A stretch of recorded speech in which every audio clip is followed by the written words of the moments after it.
Meus amados irmãos, minhas queridas irmãs, eu desejo cumprimentar a todos com a preciosa paz do Senhor Jesus. Muito bom rever o companheiro Samuel Carvalho. Já nos encontramos em várias partes desse estado, porque quem trabalha na seara do Senhor sempre está em atividade no mesmo caminho, e quem anda no mesmo caminho tem a possibilidade de encontrar-se. Assim também me alegro por ver Francisco, meu xará, sua esposa que está ali atrás, ficaram um tempo conosco ali na cidade de Aguiar, no estado da Paraíba. Os demais companheiros do Ministério, Deus, em o nome do Senhor Jesus, continue abençoando a todos, principalmente a Igreja do Senhor Jesus neste lugar.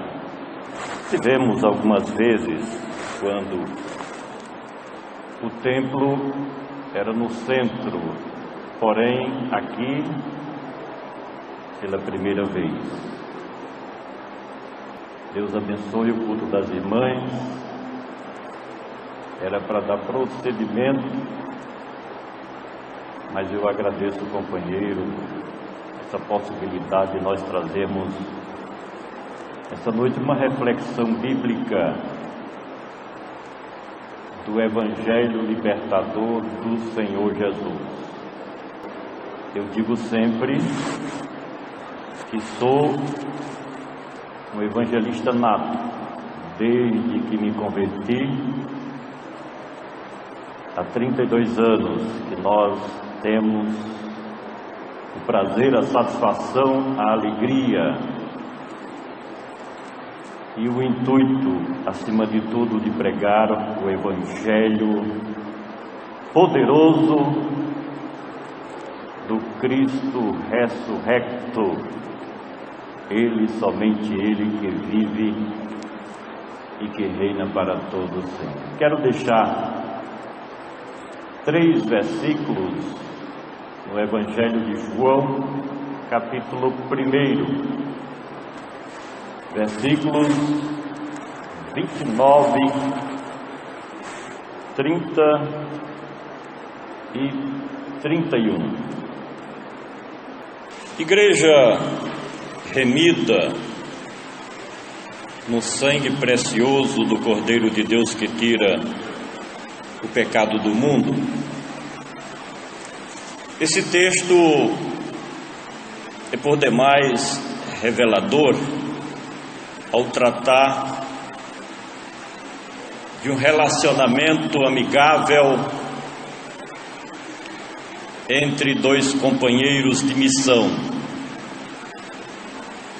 João Batista e Jesus. Não falavam um evangelho diferente. Eles pregavam e anunciavam uma mensagem poderosa da parte do Criador de todas as coisas, falando a Israel sobre um novo tempo. No caso de João Batista, nós conhecemos a sua história como precursor do Messias, do filho de Davi, aquele sobre quem falou Isaías como sendo o Todo-Poderoso, Príncipe da Paz. E João Batista, quando, neste momento do seu ministério, ele estava cumprindo a sua missão, falando e anunciando aquilo que era o plano de Deus para o seu povo Israel, porque João Batista pregava o evangelho da circuncisão, ele veio para Israel, assim como Jesus. É tanto que o versículo de número 31 que nós lemos aqui nesta noite, ele próprio diz que foi enviado para Israel. E o evangelho pregado para os judeus era o evangelho da circuncisão. Jesus também pregou o evangelho da circuncisão. Este mesmo evangelho, capítulo 1 e o versículo 10, veio para o que era seu. No entanto, todavia, os seus não o receberam. E havia entre os judeus uma expectativa muito grande, enorme, no que diz respeito a João Batista, porque os judeus que conheciam profundamente as Escrituras, eles conheciam profundamente as Escrituras veterotestamentárias, as profecias do Velho Testamento que dizia respeito ao novo tempo de Deus com Israel e com a humanidade. E quando João Batista apareceu pregando no deserto, as autoridades eclesiásticas do povo judeu, eles imaginaram que João Batista seria o Messias, o Cristo, o enviado ungido de Deus Pai. E quando nós lemos textos anteriores aos versículos 29, 30 e 31, a casta sacerdotal, e o texto salienta que sacerdotes e levitas foram enviados pela elite religiosa de Israel para perguntar a João Batista se ele seria o Messias, o Cristo, ou um dos profetas, ou Elias. E aí nós vemos neste evangelho da águia, que é o evangelho de João, a resposta do Batista, quando ele disse não, não e não. E no dia seguinte, para que se cumprisse a justiça de Deus, Jesus vem ao encontro do seu companheiro, do seu precursor, daquele que Isaías chamou de voz que clama no deserto. E quando Jesus aponta, não sabemos a distância, companheiro Samuel, se de longe ou de perto, provavelmente de perto, porque o texto diz que João viu a Jesus que vinha ter com ele. E ali houve uma revelação primária da nova aliança de Deus com a humanidade, quando, mediante suas palavras profundas e verdadeiras, João transferia aquilo que a nação poderia pensar a respeito dele como sendo o Messias. João Batista diz: não, olha, eis o Cordeiro de Deus que tira o pecado do mundo.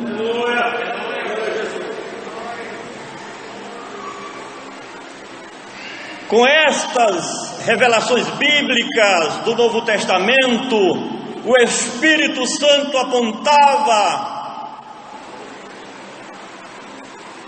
para uma nova e eficaz ação de Deus para Israel e para a humanidade.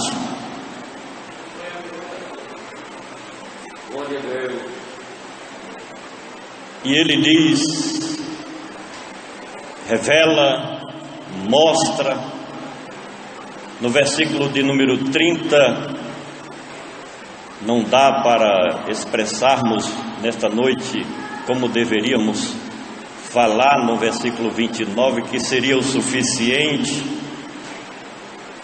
mas no versículo de número 30, o homem de Deus, o pregador do deserto,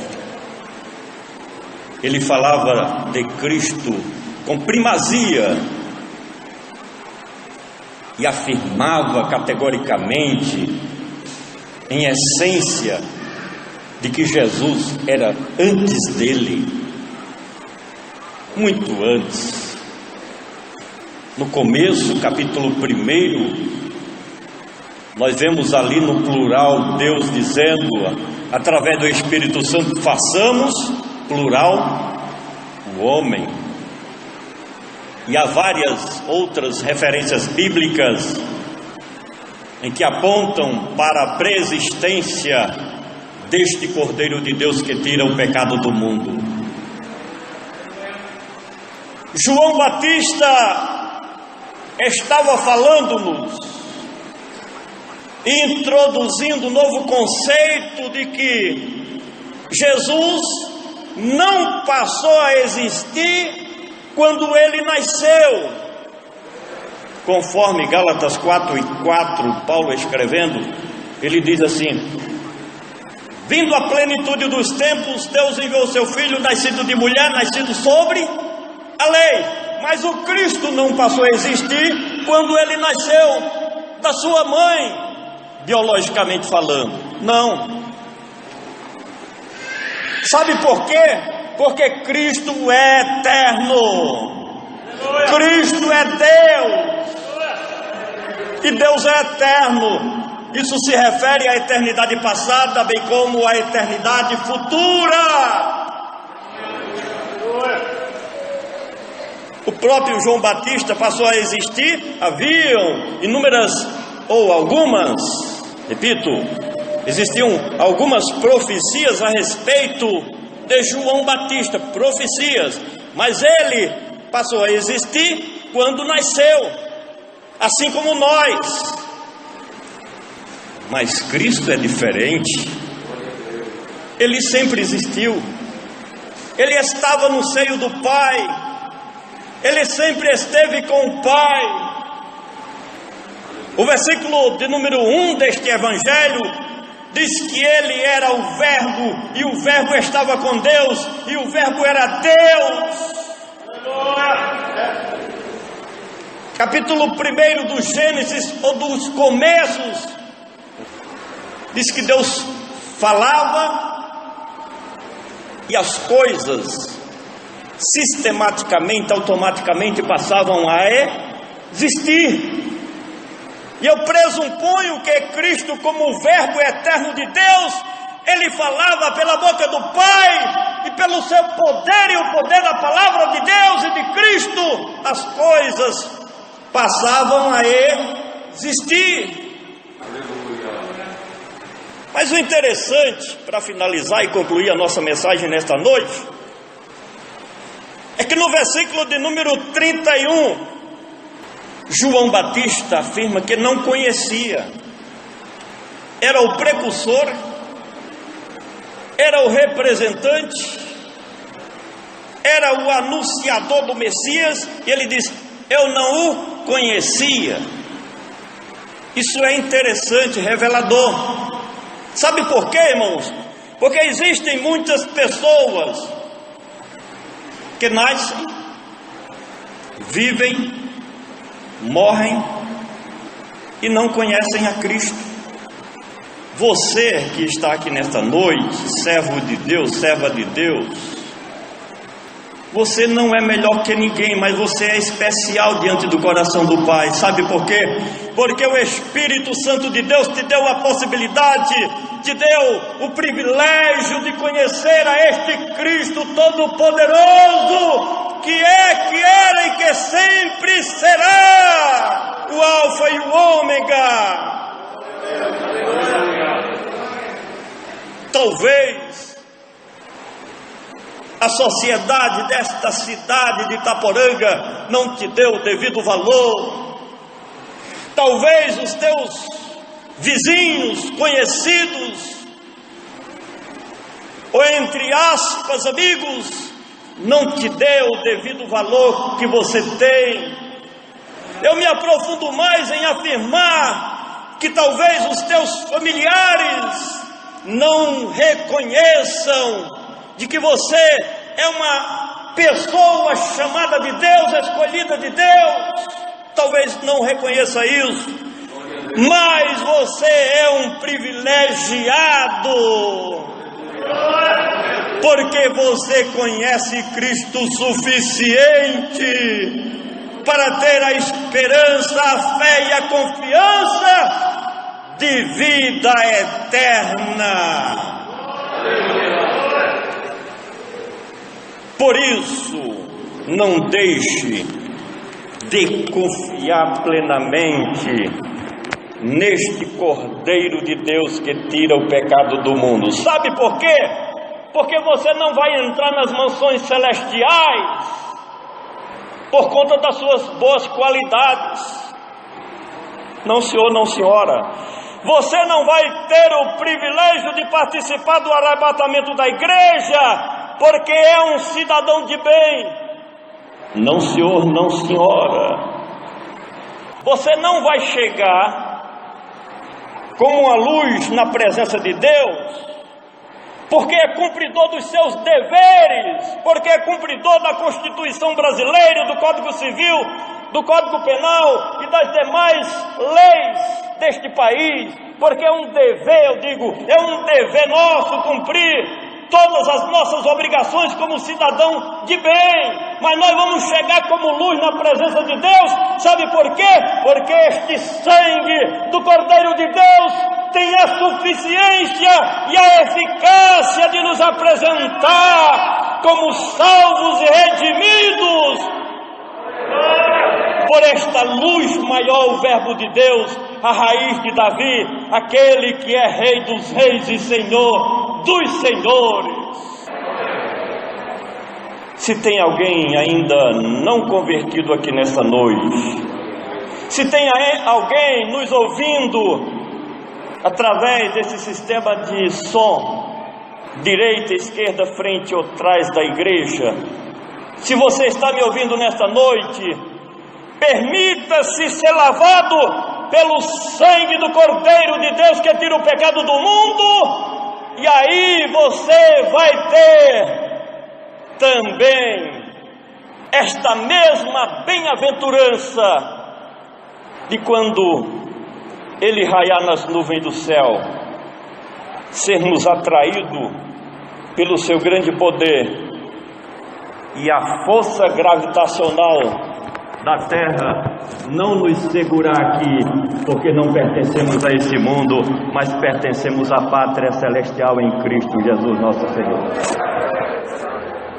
Deus em Cristo Jesus continue abençoando a sua igreja neste local, continue abençoando o ministério do Samuel Carvalho e os demais que fazem parte aqui desta igreja. Eu agradeço a oportunidade em nome do Senhor Jesus. Amém?